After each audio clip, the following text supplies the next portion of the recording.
আজ আপনাদের সাথে শেয়ার করব পেঁয়াজ কলির একটা নতুন ধরনের রেসিপি, যেটা আপনারা বাড়িতে 10 মিনিটে বানিয়ে ফেলতে পারবেন।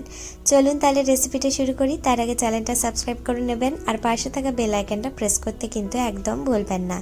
এখানে প্রথমে কড়াইটা বসিয়ে আমি পরিমাণ মতো সরষের তেল দিয়ে দিয়েছি আর 3টে ডিমকে ফাটিয়ে সামান্য নুন দিয়ে ফাটিয়ে রেখেছিলাম, ওটা দিয়ে দেব।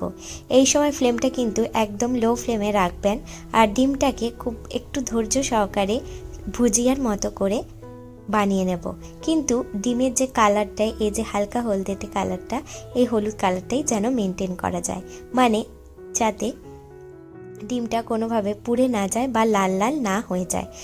ধৈর্য সহকারে এই ডিমের ভুজিয়াটা আমরা বানিয়ে নেব। এই সময় ফ্লেমটা কিন্তু একদম লোতেই রাখবেন, মিডিয়ামে করলেই ডিমটা পুড়ে যাওয়ার চান্স থাকে।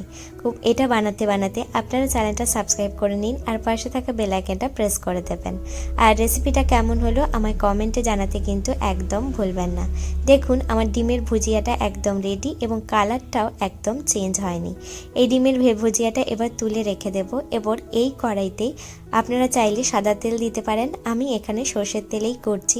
3 টেবিলস্পুনের মতো সরষের তেল দিয়ে দেব। তেলটা গরম হওয়ার পর দুটো শুকনো লঙ্কা দিয়েছি, সাথে ফোড়ন দিয়েছি, জিরে ফোড়ন দিয়েছি 1 টেবিলস্পুনের মতো।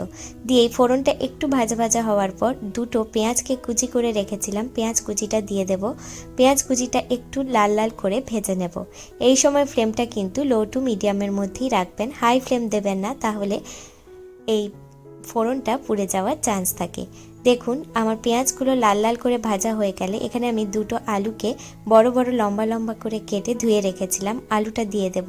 আলুটা দিয়ে পেঁয়াজের সাথে খুব ভালো করে এটাকে মিক্স করে দেব। এরপর এটাকে ঢাকনা দিয়ে 1 থেকে 2 মিনিটের জন্য মিডিয়াম ফ্লেমে আলুটাকে একটু সেদ্ধ হতে দেব। এরপর ঢাকনা খুলে আলুটাকে একটু নাড়াচাড়া করে দিয়ে এখানে 1 টেবিলস্পুনের মতো নুন দিয়ে দেব। দিয়ে আরও কিছুক্ষণের জন্য আলুটাকে একটু ওপর নিচ করে নাড়াচাড়া করে নেব, যাতে খুব ভালো করে আলুটা ফ্রাই হয়ে যায়। এরপর আগে থেকে আমি ফুলকপিগুলোকে ভালো করে কেটে গরম জলে ডুবিয়ে রেখেছিলাম, তারপর গরম জল থেকে তুলে ভালো করে ধুয়ে এখন দিয়ে দিলাম। এই ফুলকপিগুলো দিয়ে দেব। ফুলকপিগুলোকেও খুব ভালো করে আলুগুলোর মতো লাল লাল করে ভেজে নিতে হবে। আলুগুলোর সাথে ফুলকপিগুলো পেঁয়াজের সাথে খুব ভালো করে মিক্স করে নেব। এর মাঝে আপনারা চ্যানেলটা সাবস্ক্রাইব করে নেবেন। আর এখানে আমি দুটো শুকনো লঙ্কা আর একটা কাঁচা লঙ্কা দিয়েছি, আর আপনারা আপনাদের ঝালটা আপনাদের পরিমাণ মতো দেবেন। আর এখানে 3 থেকে 4টের মতো রসুন কুচি করে দিয়েছি। এখানে কোনো আদা ব্যবহার হবে না, রসুনের ওপরেই রান্নাটা হবে। খুব ভালো করে এটাকে মিক্স করে দেব। এরপর ওপর থেকে পরিমাণ মতো হলুদটা দিয়ে দেব।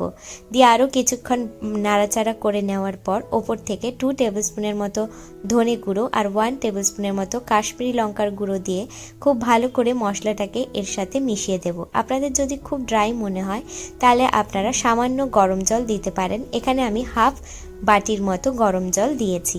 দিয়ে কিছুক্ষণের জন্য নাড়াচাড়া করে নিয়ে আগে থেকে যে পেঁয়াজ কুচিগুলো কুচি করে রেখেছিলাম, পেঁয়াজ কুচিগুলো দিয়ে দেব। দিয়ে আরও কিছুক্ষণের জন্য নাড়াচাড়া করব।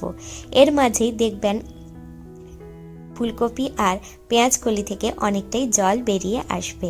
এরপর দুটো টমেটো আমি কুচি করে রেখেছিলাম, দুটো টমেটো দিয়ে দেব। সাথে পরিমাণ মতো নুন দেব। এখানে তারপরে আমি 1.5 টেবিলস্পুনের মতো নুন দিয়েছি। দিয়ে আরেকটু নাড়াচাড়া করে ঢাকনা দিয়ে 2 থেকে 3 মিনিটের জন্য মিডিয়াম ফ্লেমে এটাকে হতে দেব। দেখবেন সবজিগুলো অনেকটাই সেদ্ধ হয়ে আসছে এবং আরও কিছুক্ষণের জন্য নাড়াচাড়া করে যখন সবজিগুলো থেকে খুব ভালো করে জল বেরিয়ে আসবে এবং প্রায় সেদ্ধ হয়ে আসবে, আগে থেকে যে ডিমের ভুজিয়াটা বানিয়ে রেখেছিলাম ওটা দিয়ে দেব এবং 1 থেকে 2 মিনিট খুব ভালো করে নাড়াচাড়া করে এটাকে মিক্স করে দেব। এরপর চাইলে আপনারা ঢাকনা দিয়ে আরও 1 থেকে 2 মিনিটের জন্য এই সবজিটাকে হতে দিতে পারেন। এরপর ওপর থেকে ধনেপাতা ছড়িয়ে 1 থেকে 2 মিনিটের জন্য ভালো করে হাই ফ্লেমে এটাকে ওপর নিচ করে নামিয়ে নিলেই তৈরি হয়ে যাবে পেঁয়াজ কলির এই 10 মিনিটে তৈরি করা যায় এমন একটা রেসিপি। ইউনিক রেসিপি, আপনারা বাড়িতে বানিয়ে দেখবেন। কেমন হলো আমায় কমেন্টে জানাতে কিন্তু একদম ভুলবেন না। আমি পারো, আপনারা দেখছেন পারো রান্নাঘর। ভালো থাকবেন, সুস্থ থাকবেন, নতুন নতুন রান্না করতে থাকবেন। বাই।